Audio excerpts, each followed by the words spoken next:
Hello, everyone, and welcome to episode 206 of Kouryer podcast. Our today's guest is Mr. Jonah Lobe. He's an artist, game dev, and a world builder, and also has worked on IPs such as Skyrim, Fallout, and he's right now currently working as an illustrator from Marvel Anatomy and also some comic books that he's also going to do some Kickstarter project in the future, which we're going to talk about in the podcast as well. And we're having this call from New York. And well, before we go into the signature questions of the podcast, I need to quickly mention that in the for contact section of the captions, you can find the ID to his Instagram, the link to his website, Twitter profile, YouTube channel, which I highly recommend everyone to do check it out. And especially there's a link to a Skyrim documentary that he also produced, and it's on his YouTube channel. It's about 53 minutes. I'm going to be honest, I wanted to watch it like a bit sooner, but I just watched it a couple of hours before this podcast. And it was, if you're a fan of Skyrim or like just game industry in general, that's a really good thing to watch, I think. And so I highly recommend that. The link's in the description down below.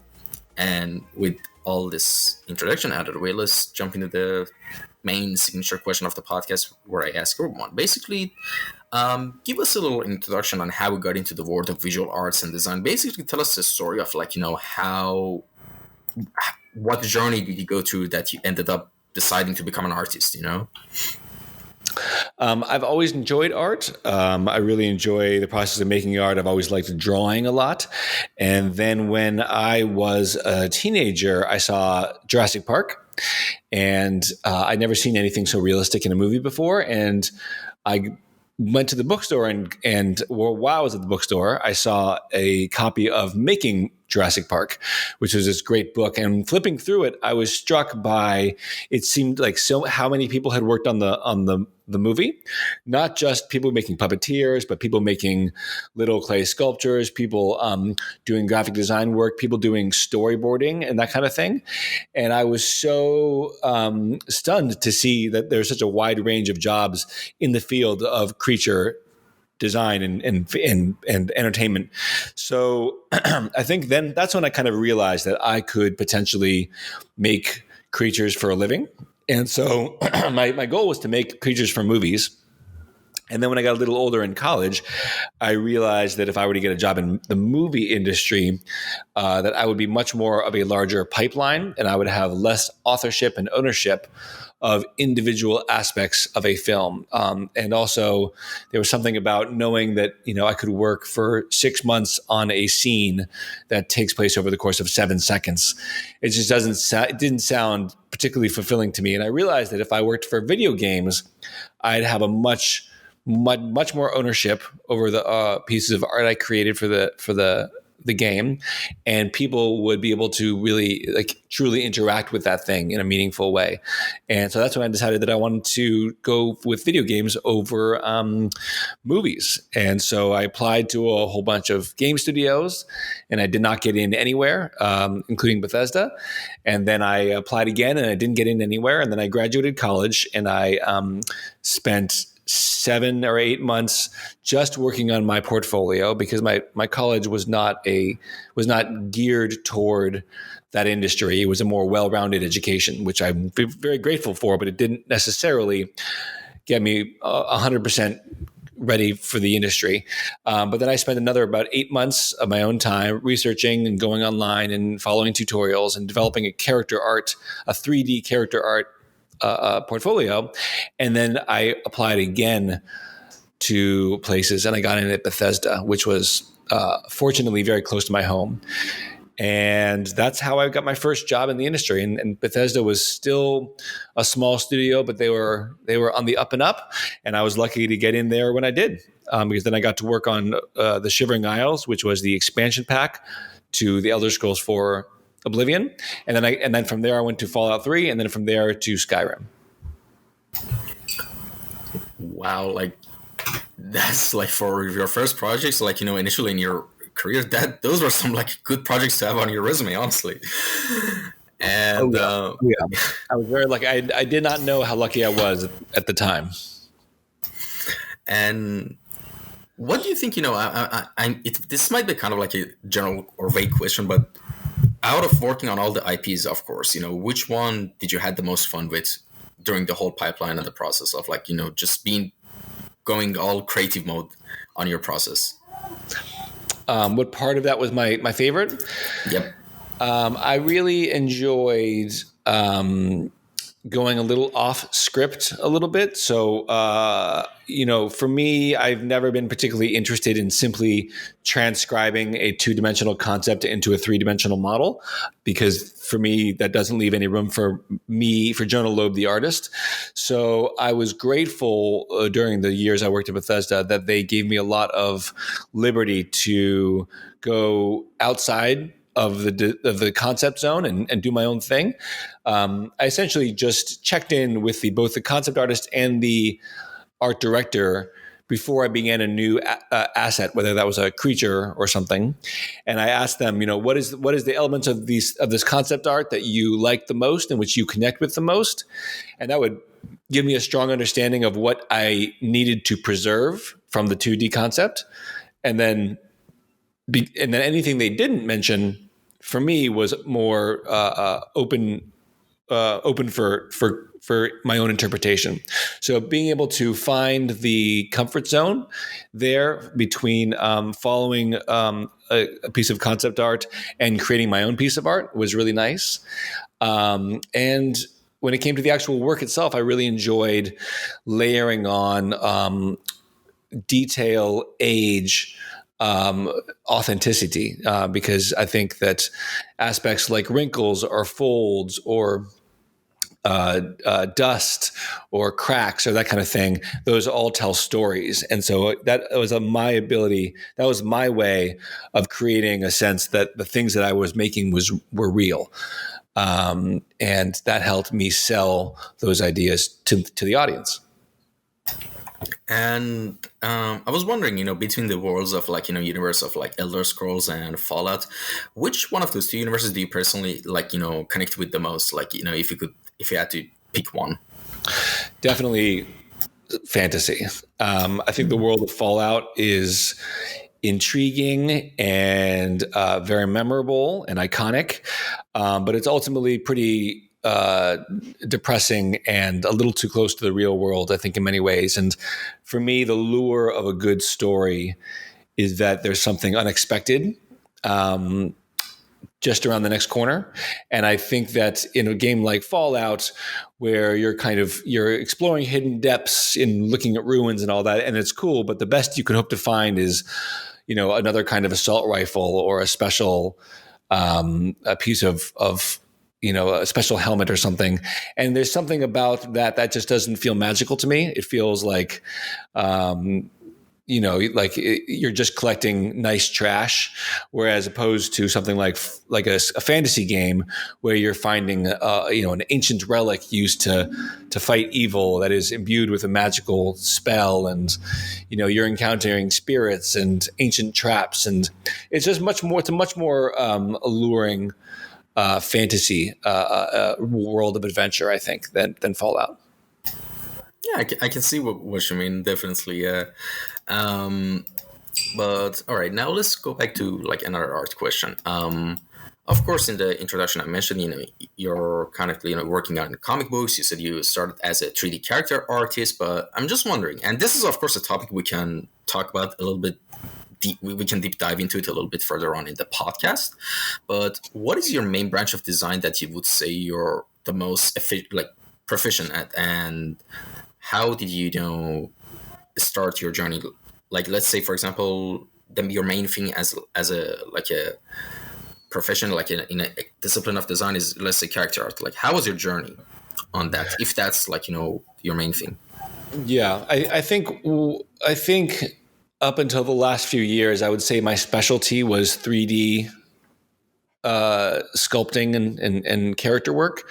But I think that there are so many young, up-and-coming, talented people in that realm who are much more familiar with the softwares and hardware, and mostly softwares, and all the little ins and outs of those softwares. And I think that's the kind of thing that if you don't focus on, you kind of forget some of those tricks. So when it comes to raw ability, I'm still a strong artist in those realms, and I can still create a good creature, but I move much slower and more arduously than I used to in that realm.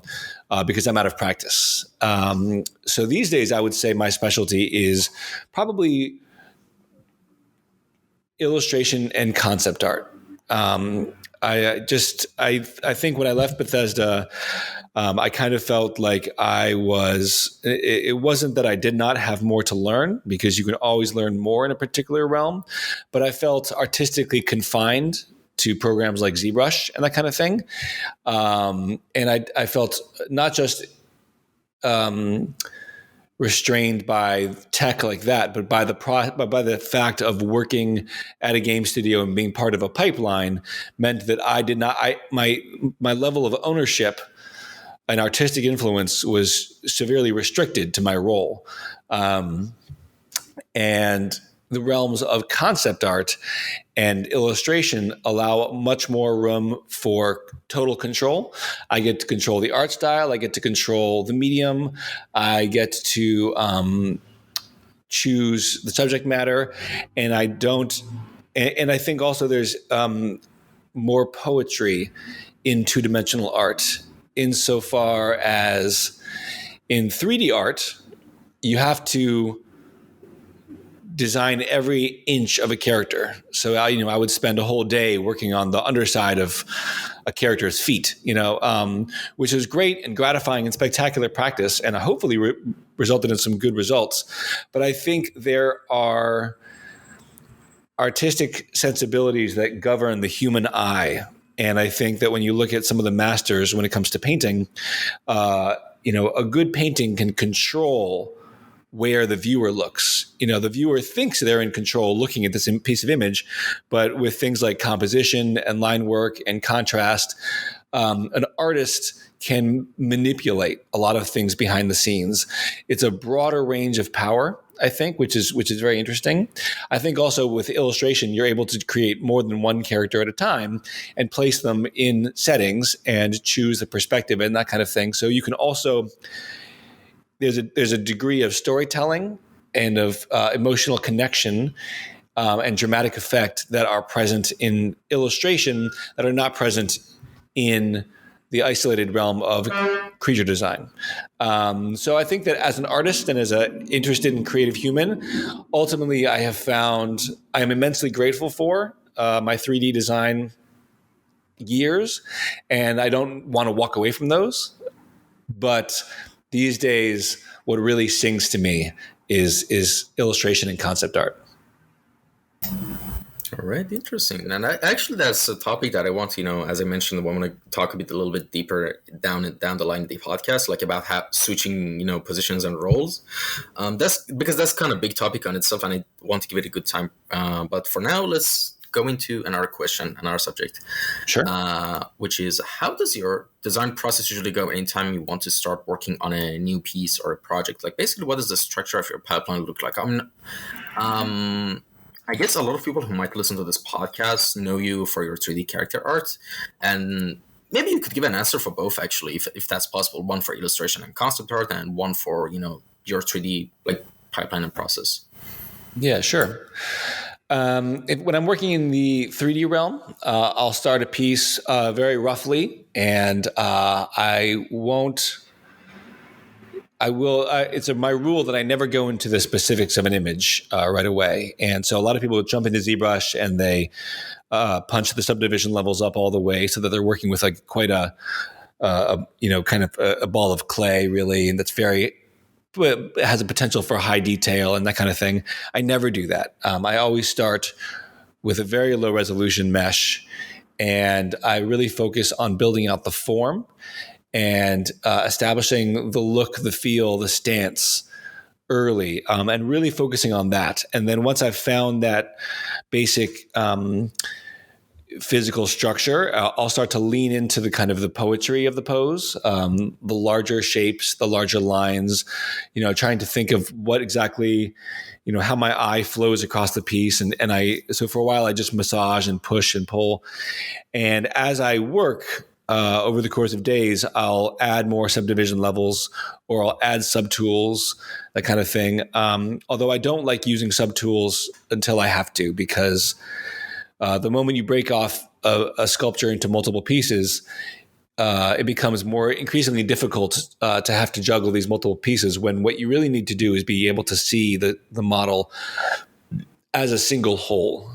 Because when a player sees your giant troll running at them, they are not going to be thinking about the things that are the troll is wearing on their body, or the spiked gauntlets, or the human heads, that kind of thing. What they're going to see first and foremost is the whole silhouette and the whole thing.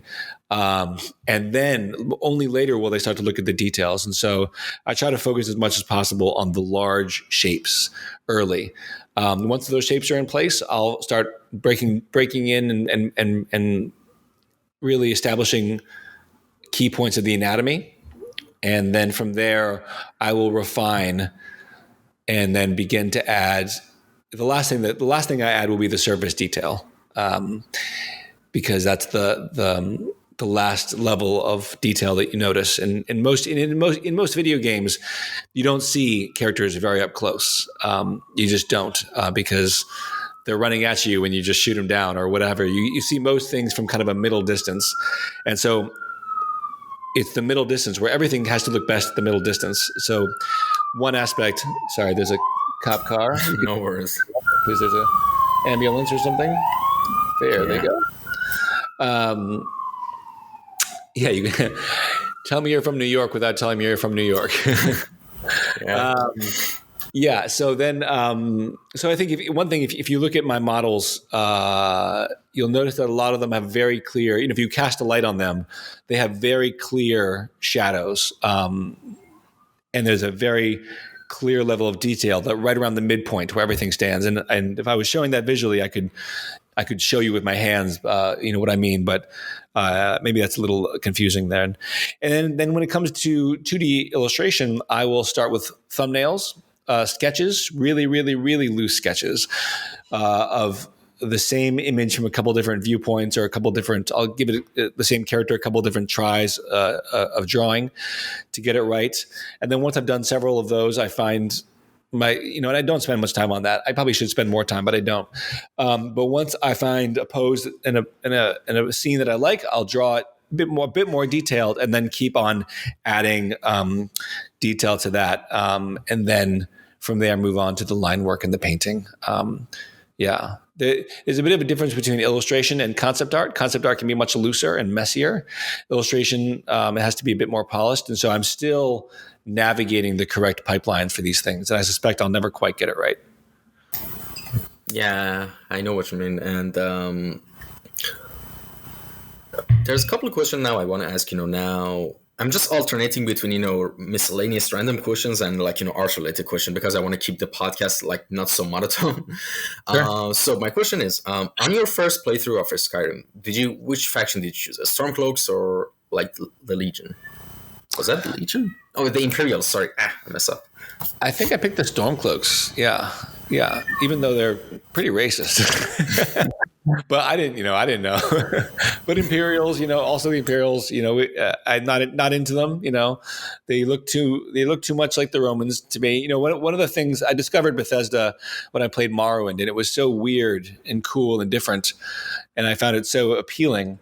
And then when I joined Bethesda and they were making Oblivion, the game looked, from a graphics perspective, very beautiful, but it looked much more traditional and classic fantasy, and that actually turned me off to them, to that game. I just felt like what Bethesda had to offer was so much more original than what Oblivion offered up.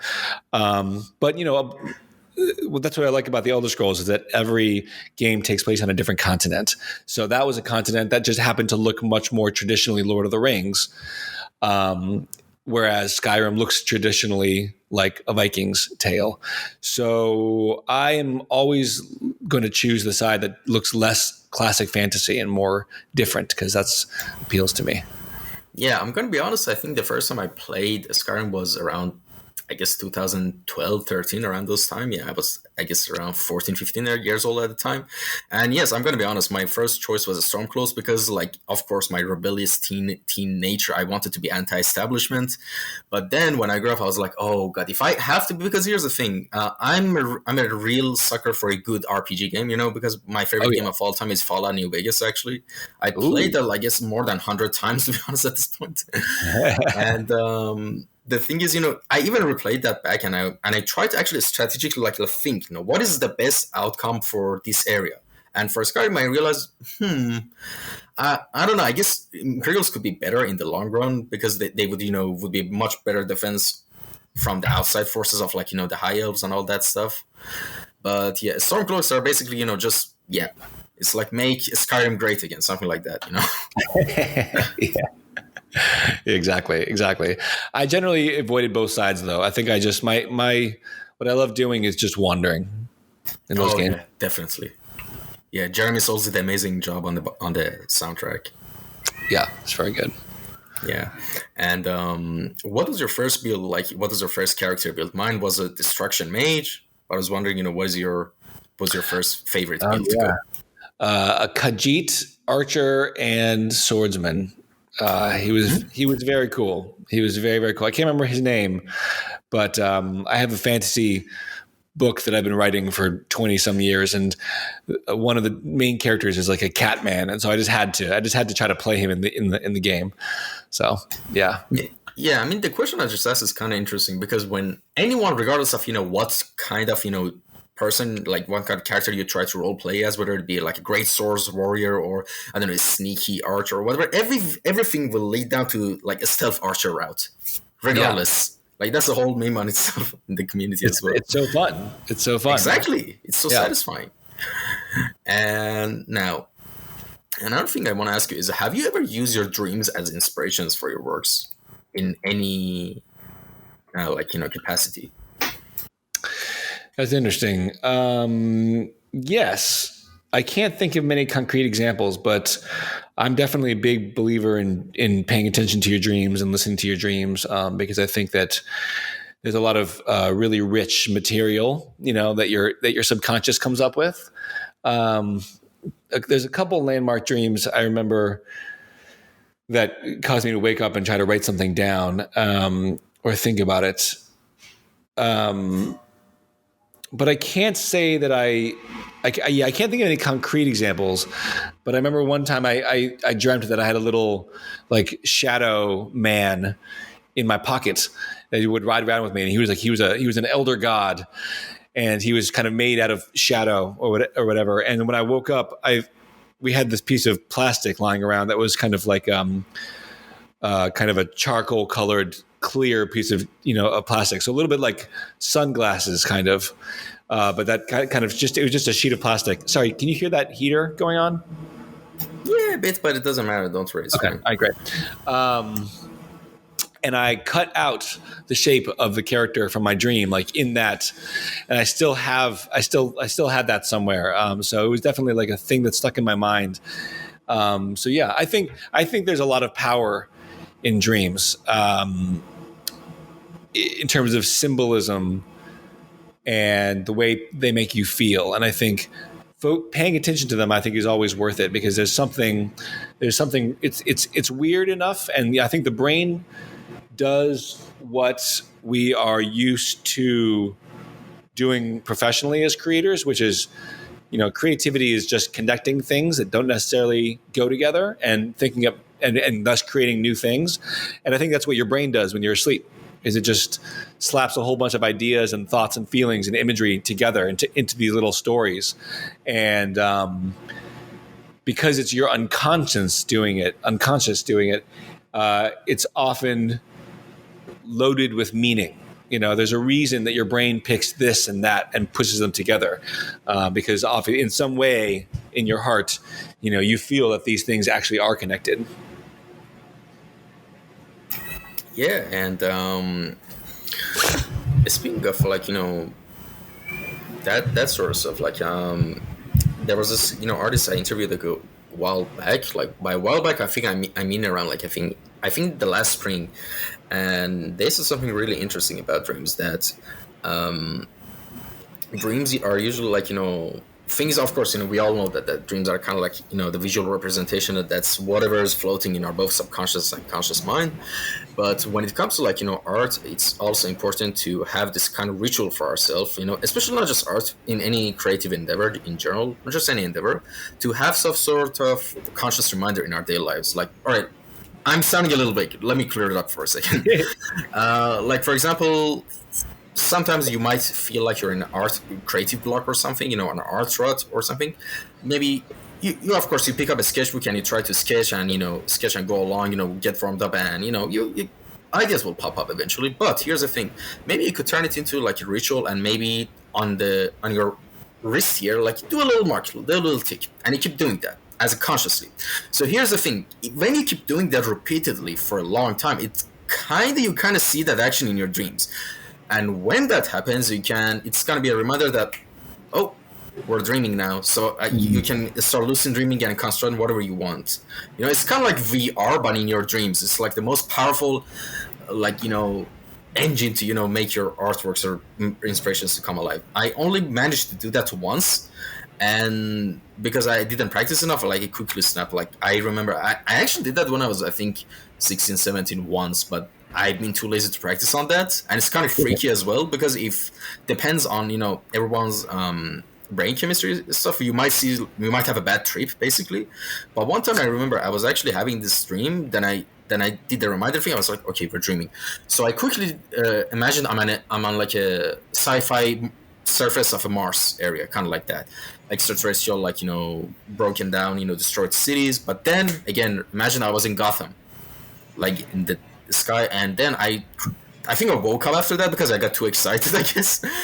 Because that's the tricky thing about it, because once especially you get to the point where you can actually do this sort of stuff, if you get too excited, of course you're gonna wake up.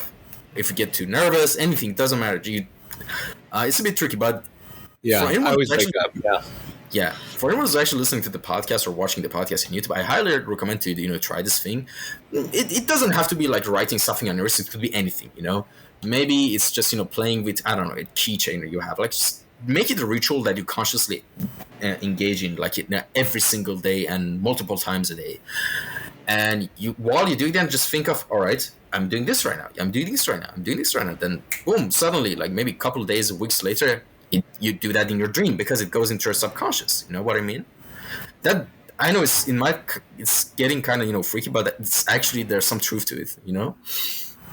Oh, yeah, a lot of people say that if you focus on your hands before bed, if you look at your hands and focus on your hands, it has a similar effect. Where then in the dream you look at your hands and then be like, oh right, right, I'm dreaming. Yeah, but every time I do that, I wake up. Yeah, exactly. Yeah, because you get excited that, oh my god, I can now do everything I want. Then boom, you wake up. You get excited. Yes, and I think also when you realize you're dreaming, you might start to think about the things that you would think about when you're awake, and then that changes your brain. Oh, brain yeah. Wave, Yeah. Yeah, but.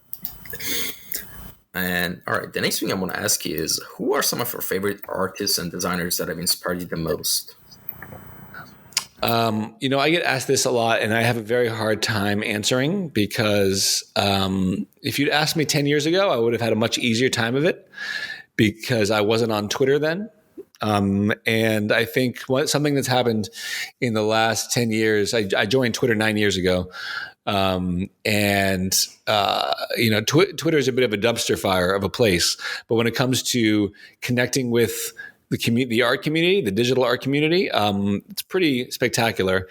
And so I have a really hard time answering with specific people because I am exposed now on the daily to so much talent and ability that I find it so hard to pick it anymore because it just becomes almost like a sea of inspiration and a sea of great ideas. And I admire so many different artists in so many different ways because I think that the field of art leaves so much room for human expression and people's strengths are so different. So, I'll follow this person because they make incredible line work and this person because their pencil drawings are amazing. And this individual uses paint in a way I'd never seen before. And this person is a ZBrush sculptor and this person is a traditional sculptor. So I do have a hard time, I got to say, with that question. I still can't come up with a good answer because it would take a long time for me to list out. And, it would basically involve me opening up my phone and then just reading everybody that I follow. So. Yeah, I know what you mean. That's actually one of the tricky questions when I ask everyone, because I kind of know that's not really answer. Even if you ask me the same question, I would kind of be like, stuck in the head, like in the air, like I don't know what to say, because there's too many, of course. But the reason I still ask that, because sure, there are a lot of people that inspire you, but on top of your head, some names eventually pop up, and those are actually like some interesting answers, Yeah, totally. You know what I mean? Yeah, I mean, if I were to just name some off the top of my head, I mean, when I think about my childhood, I think about someone like John Howe doing Lord of the Rings illustrations. But I even think about Jonan Vasquez, who made Invader Zim, and I knew him from the comic book Johnny the Homicidal Maniac. And, and it was very unlike anything I'd ever read before. Masamune Shiro, who did Ghost in the Shell, the graphic novel. The second one is terrible and completely unintelligible, but the first one is a true masterpiece. And then when I think about more contemporary artists these days, when it comes to color palettes and line work and weirdness, I'll go to somebody like Robbie Trevino. When it comes to traditional sculpture, there's a woman named Beth Kavanagh who does these animal sculptures that are just unbelievable. The way that she uses clay to create these and paint to create these animals is just so affecting. Jessica Fong, is that correct? Jessica is a spectacular illustrator. Let me just make sure I'm getting that last name right. Jessica. No, hang on. Jessica Lopez. Why can I not find this? Maybe they changed their name here, but yeah, I am definitely surrounded by some incredible artists, and I have a hard time naming them all, because even just looking through my Instagram feed now, I'm kind of like, oh my gosh, these people are amazing. Louis LaRosa, spectacular pencil artist. Alex J. Brady, spectacular concept artist. Yeah. It's too hard. Tim. Can't do it. Yeah. And speaking of different disciplines, and also a topic we kind of briefly, touched upon, in the beginning of the podcast, was the whole subject of process of learning other mediums of art, and just switching between them. Because here's the thing, this is also another big topic on its own, and it's something that recently I've been talking about it with guests a lot on the podcast. Then that topic that I'm trying to mention is that the fact that how kind of unintentionally that most art mediums and subjects are becoming kind of repetitive and cliche, and it's mostly because and the main reason I think behind that is the fact that most people gear their arts towards the needs of the industry. That's not necessarily a bad thing. That's what you should do to get a job, of course. But my point is that you don't really see those people that much people who actually do art for the love of it. I mean, yes, they are, but the general consensus is that art is kind of becoming a little bit cliche in some senses. Do you know what I mean? Yeah, I know what you mean. Yeah, I think there's the idea of art as a profession, and then art as a human discipline. And I think there's a difference between those two things. And I think a lot of people who go into art these days go into art because the field of games and movies and shows is such a big industry, and they realize that for the first time they can make a real living making art. But they do these things with the mindset of creating these products, not because they love the act of making art itself. They want to be part of games, but they don't actually prioritize the art itself necessarily. I think also a lot of young people are looking more and more at games and at movies for inspiration. And these are second or third hand sources. And it's kind of like, when somebody is making a game or a movie or whatever, it is hopefully it's beautiful and original and different, but a lot of times, it's a Xerox of reality. It's a pale imitation of reality, or it's a stylized in some particular way. And it means that the people who then follow them in the industry are looking at what came before to determine what they'll do next, as opposed to thinking about what they as humans would like to make and do. I think the kind of thing you're describing is a little bit about, my gripe with, for instance, a lot of anime or manga, which is that a lot of people who want to make anime and manga look at anime and manga, and then their style emulates the common practices of anime and manga, instead of looking at the real world and drawing how they see the real world, which I think, now again, my generality about anime is just that, a generality. But I think there's a similar thing happening where we've spent so long looking at a particular medium that we have a hard time thinking outside the box and creating something new. And so I think that is why in my YouTube series, in my educational courses, that kind of thing, I always tell people to look at the real world, no matter what you're doing. If you want to go into creature design, don't look at other creature designers. Look at animals. It's not that you won't learn something from other creature designers. You can learn a great deal, but ultimately you will just be copying what they do and probably not as good. But if you copy from reality, if you look at an actual cockroach up close and model that, but with changes, you're going to have all these rich details that are truer and more realistic to reality, and thus come across as closer to reality for the audience. Yeah, so I think what a lot of what you're saying is that a lot of art these days is looking kind of samey, and there's not a lot of there's not as much kind of going off in different directions and trying new things. And yeah, so that's why in my art courses and my YouTube and all that stuff, I try to get people to look at the real world and to recognize that art is a discipline that is a worthwhile thing in and of itself, and that you should spend time just thinking about and working on, and always be hammering at your less powerful abilities. So if, for instance, I were to analyze my own journey, started off doing digital 3D work, and then I started going into the realms of digital painting. So working with color. And then now I'm actually even taking a step back to something more rudimentary, which is a black and white comic book. And so by removing color from the equation, it's allowing me to focus all my efforts on composition, line work, and value. And pardon me, composition, line work, and value are fundamentals of art that translate to any other medium within art. And so I know that I might spend a year making a comic book in black and white, whatever, but by the end of that year, I will be a more powerful artist as a whole. So yeah, trying to constantly challenge yourself and try new things, I think is really important. And I think perhaps what you're describing is people not trying enough or not recognizing that this is a journey worth undertaking. Yeah, definitely. And I mean, I kind of don't blame it. I don't blame anyone, especially when I kind of fall into this trap myself.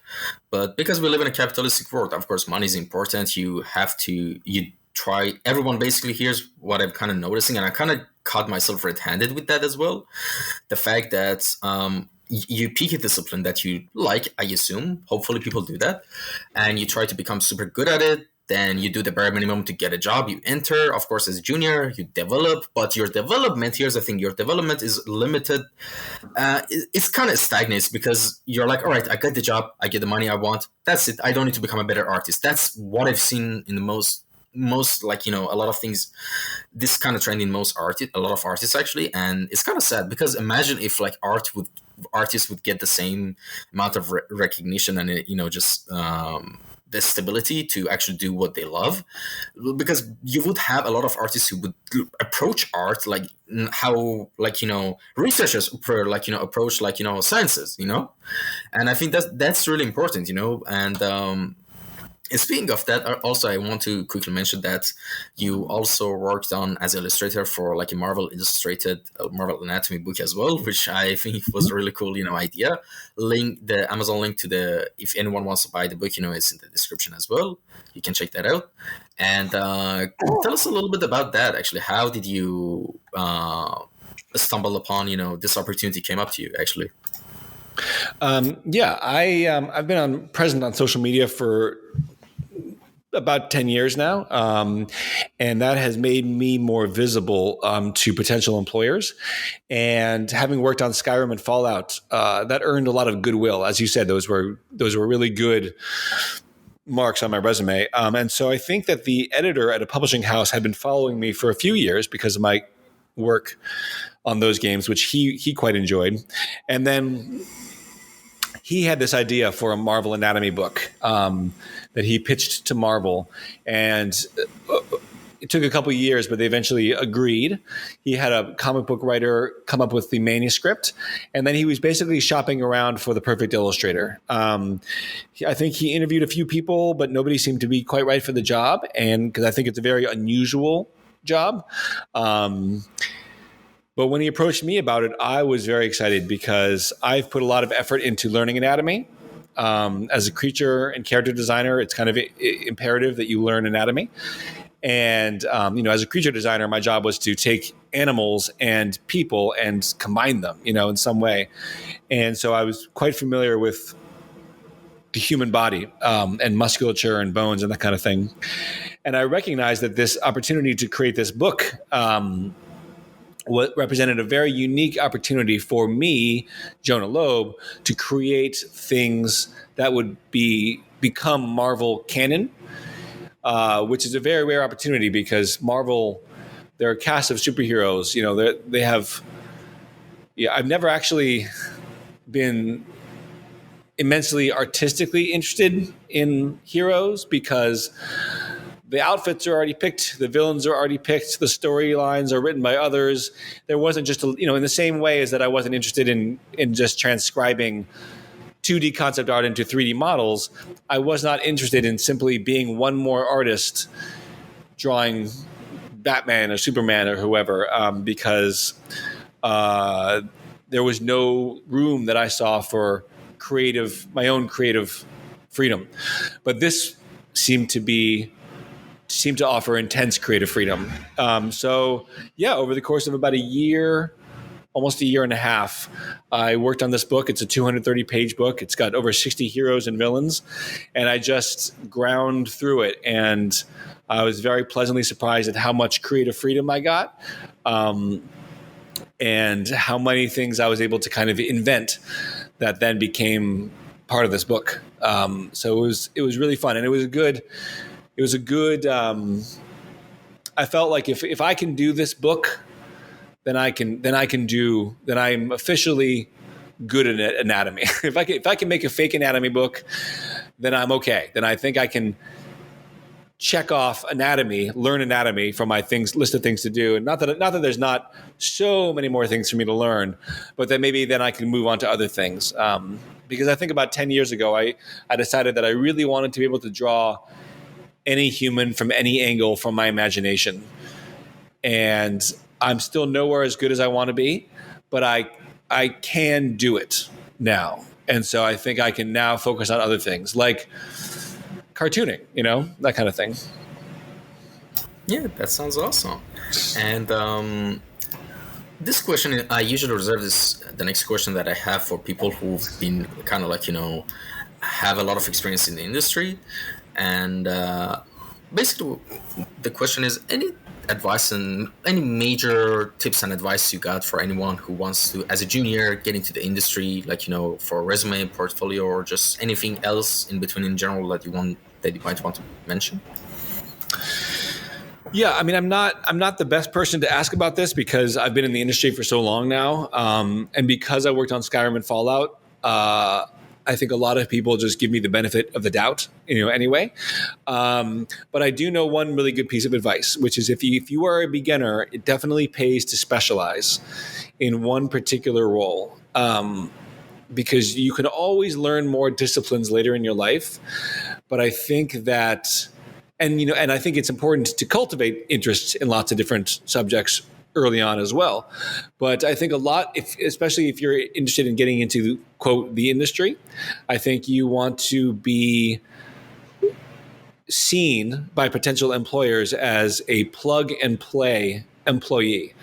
They hire you on day one. On day two, you're already working. Whereas if you are starting work as a generalist, it's a little harder to get a job because of your age, mixed with the fact that you are not specializing yet. It means that you're probably not very good at anything, because that only comes with time. So,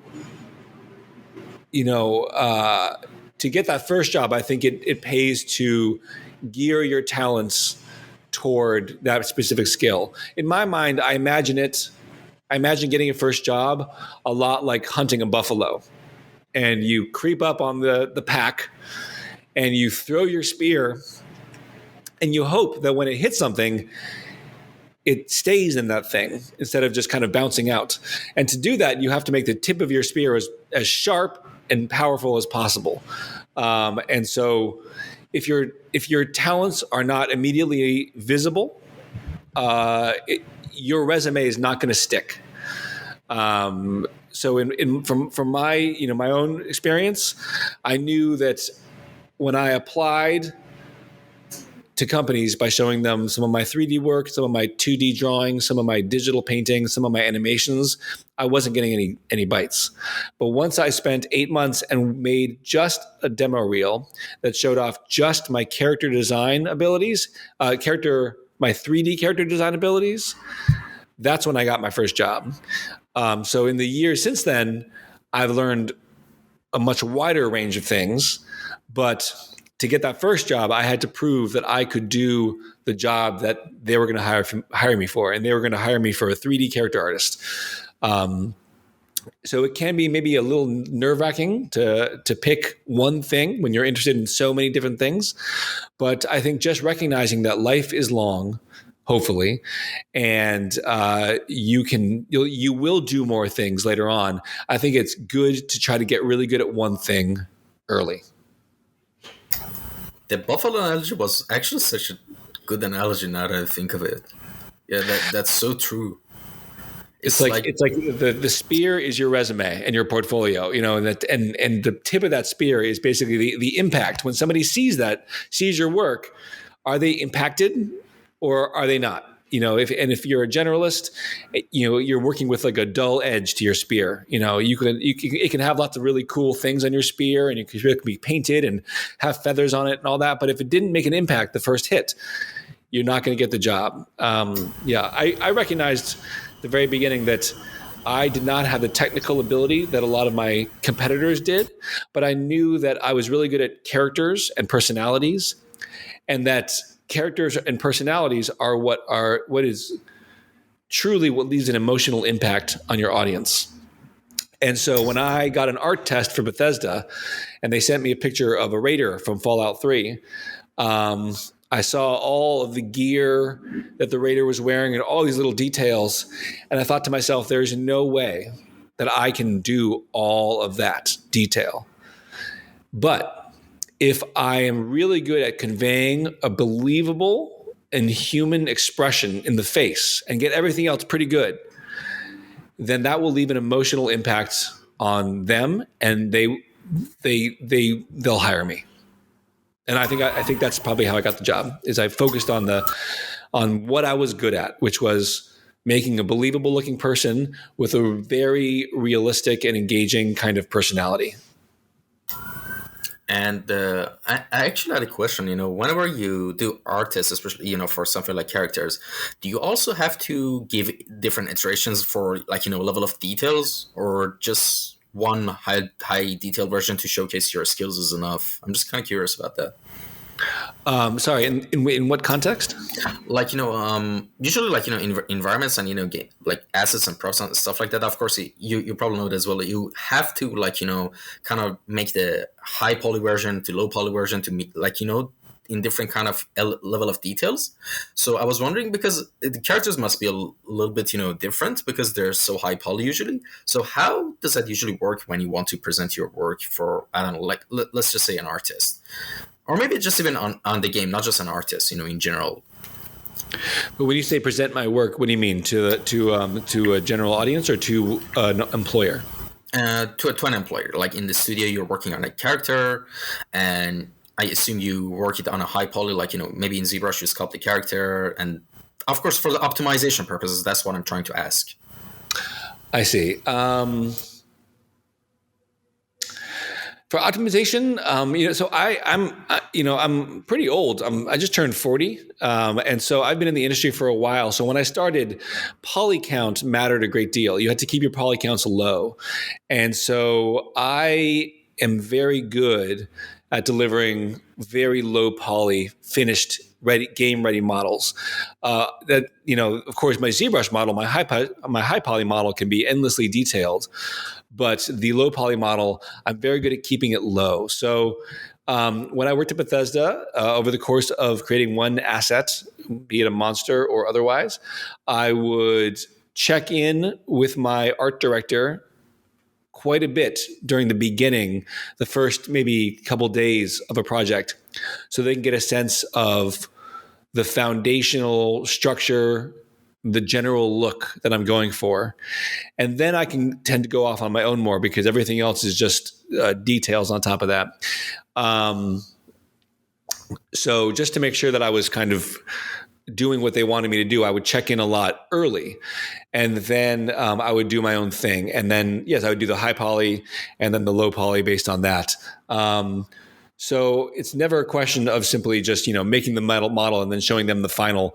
You always, as a client, you always check in with your client and make sure that things are heading in the direction that they want.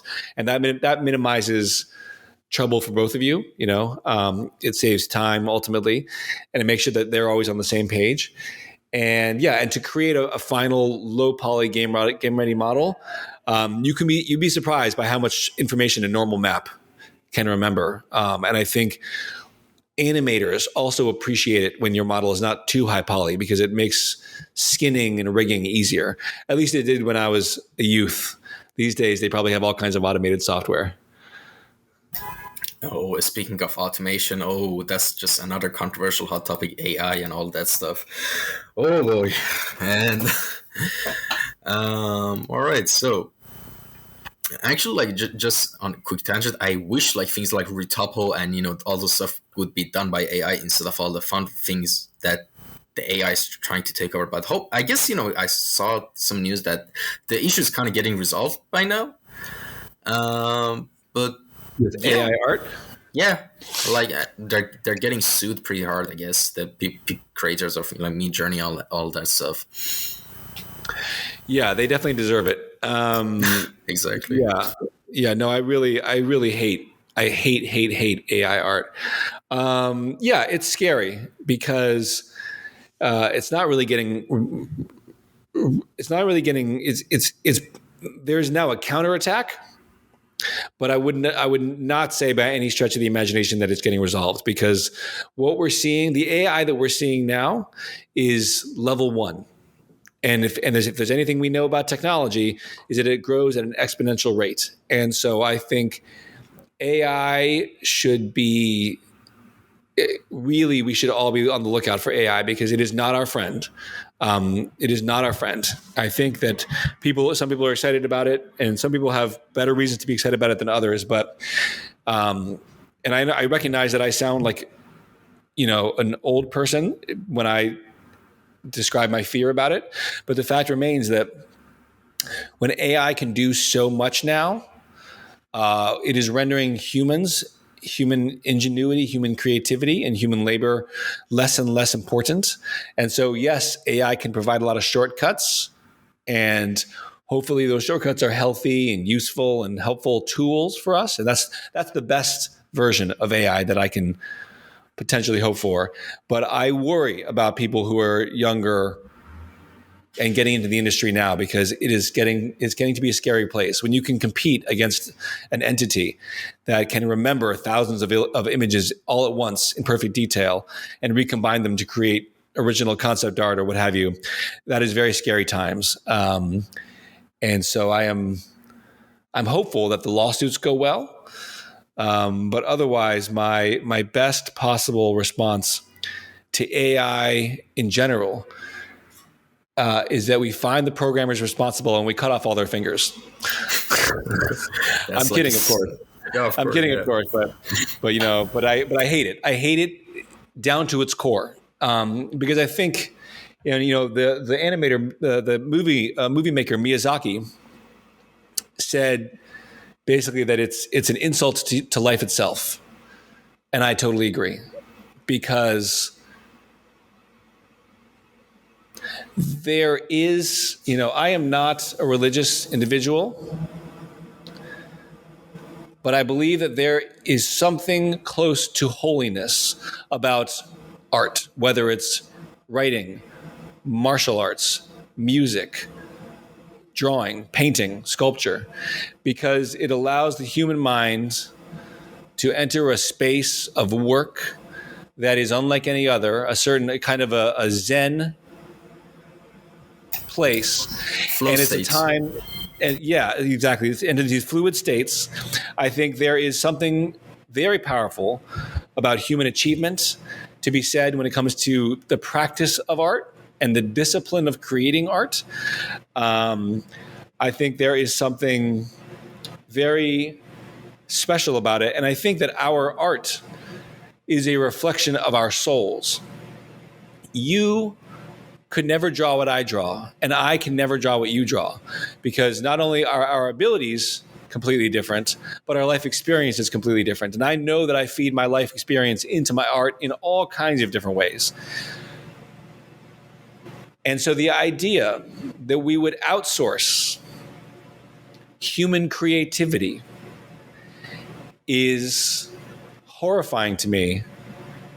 Oops, I lost connection. The idea that we would outsource human creativity is deeply disturbing to me, because it means also that instead of reaching into our own souls and selves and lives to create inspiration, we will do more and more of what you described, of everything kind of becoming the same and looking the same. And we become ever more intellectually weak and reliant on a machine brain whose sole ability is to take all these human-made images and splice them together according to prompts. And to me, it's tremendously damaging, because I think it removes individual human experience from the act of making art. So I think AI is both insidious, because it is coming for our jobs. It already is. It's already here. It's already taking jobs, not from me or maybe you or a lot of your listeners, but there's a lot of young, hungry artists out there who really need the extra money that they get from all these little odd jobs.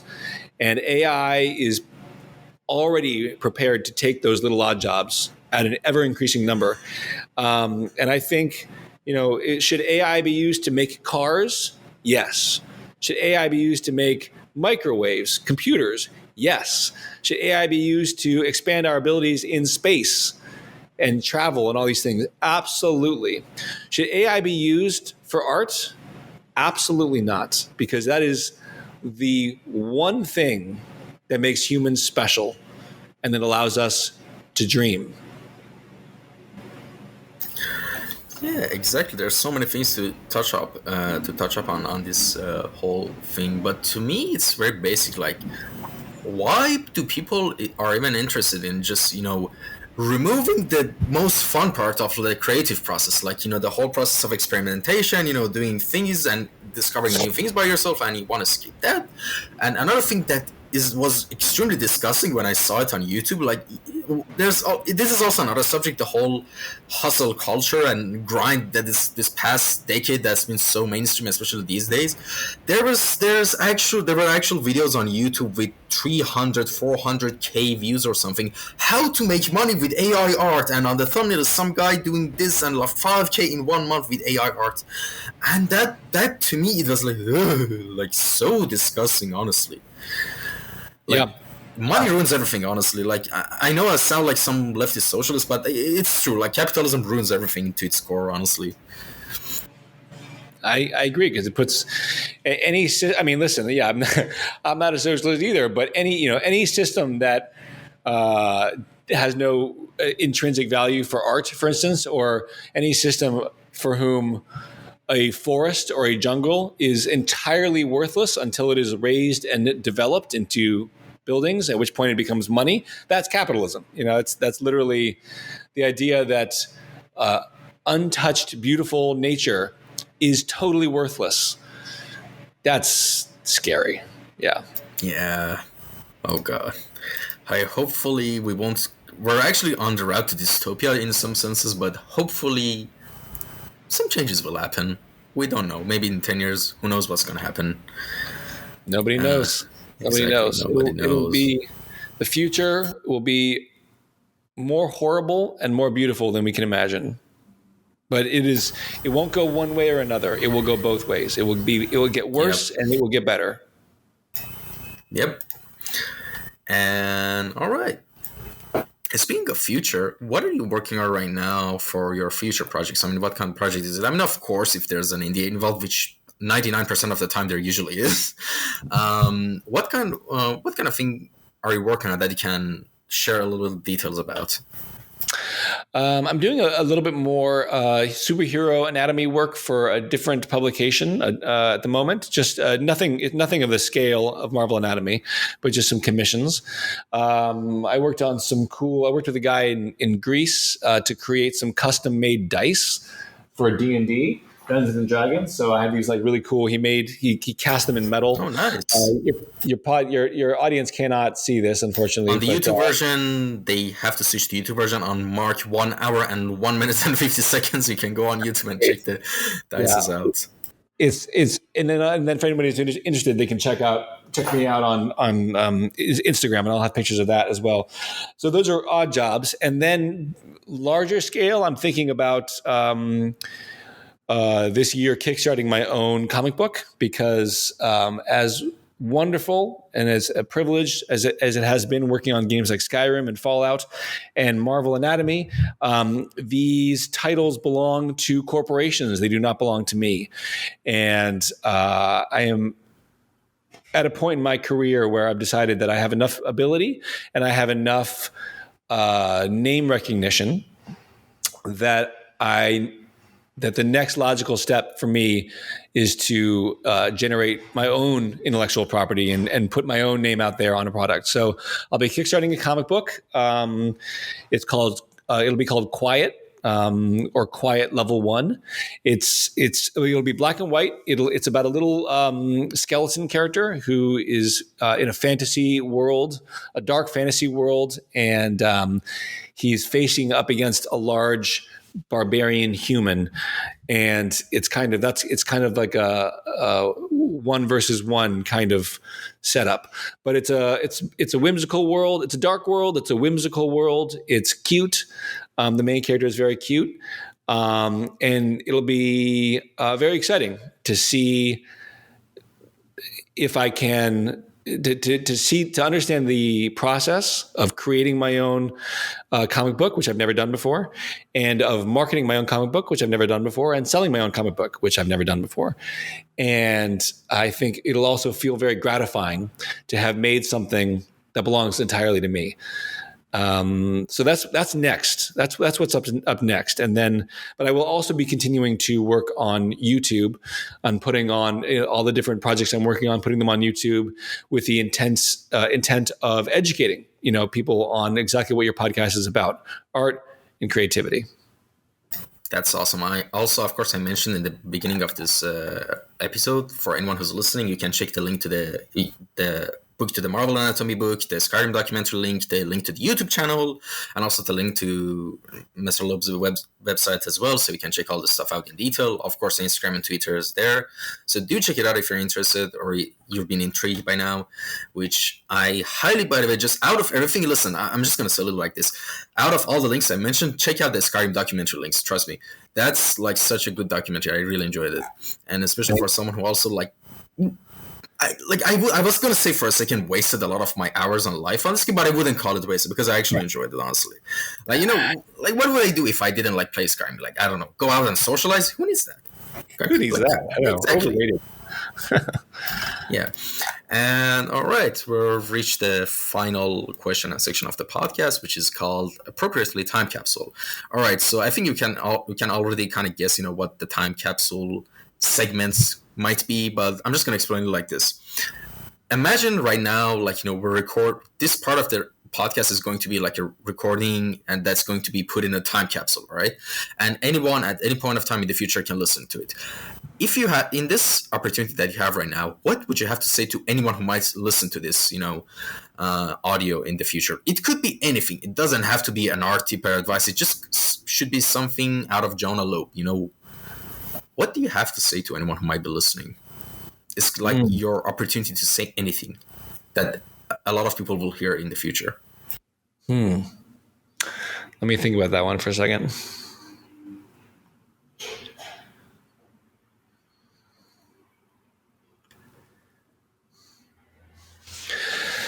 I would say that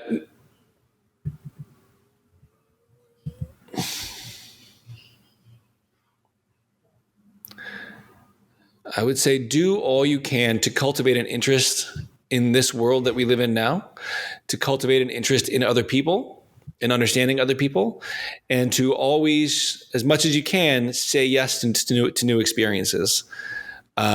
Because the experiences that we go through enrich us. They help us to grow. And the more we tell ourselves that I am not this kind of person or I'm not that kind of person. Oh, no, I don't sing. Oh, no, I don't dance. No, I'm not really, I used to do drawing, but I don't really do drawing anymore. Oh, I'm not really a musician, whatever. The more you form a narrative around yourself that you are not these things, the closer you are to death. The more you nurture your interest in the world, in animals, in nature, in people, in any subject, the younger you become in your mind, and the richer you become in your soul. All right, that's awesome. That's an awesome answer. And yeah, that's so true. The whole thing about how you identify yourself, that is actually that sounds like it's such a simple and basic thing, but most people don't realize how important it is, how you identify yourself. If you identify yourself, as someone who, I'm just this, I went along with the script that everyone told me, I can't do that, it's too risky and all that stuff, you probably won't. But if you're actually passionate about the project or something you want to learn, sure, you might not get to the highest level at first, I'm just saying it as a mathematical probability, but there's a high possibility that you might get there. So you never know unless you try, actually put your heart into it. And yeah, the whole how you identify yourself, that's a short form I could say for that answer. Yeah, but that was such a good answer. Thank you so much. I think there people have, stuttering across the board. When people ask old people who are dying, what is on their mind or what upsets them the most, far and away, the most frequent answer is regret that they didn't try this or do that. And I think fear keeps us from a lot from trying new things, and telling ourselves that we are not good at a thing stops us from doing a lot of things. And the older we get, the more entrenched we become in that mindset. And I think, as you say, you do anything and you get better at it. You always, and there's so many things to do in this world that you're going to be crap at most of them, but try them because you're going to learn a lot and it's going to open your eyes to the world. All right. I think that's a wrap. And well, again, thank you so much for coming by for this podcast. It was a real pleasure. And thank you to anyone who tuned in and listened to this episode, or you might have watched it on YouTube. So hey there, YouTube people. And by the way, where can people contact you if they had any questions? You can email me through my website. You can message me on Instagram. You can leave a comment on YouTube, or find me on Twitter. I'm at any one of these locations, and I try to get back to everybody. As always, links are in the description down below, so anyone can check those links out. And that's it, everyone. Take care. Till next episode. Stay safe. Take care. Bye-bye. Bye.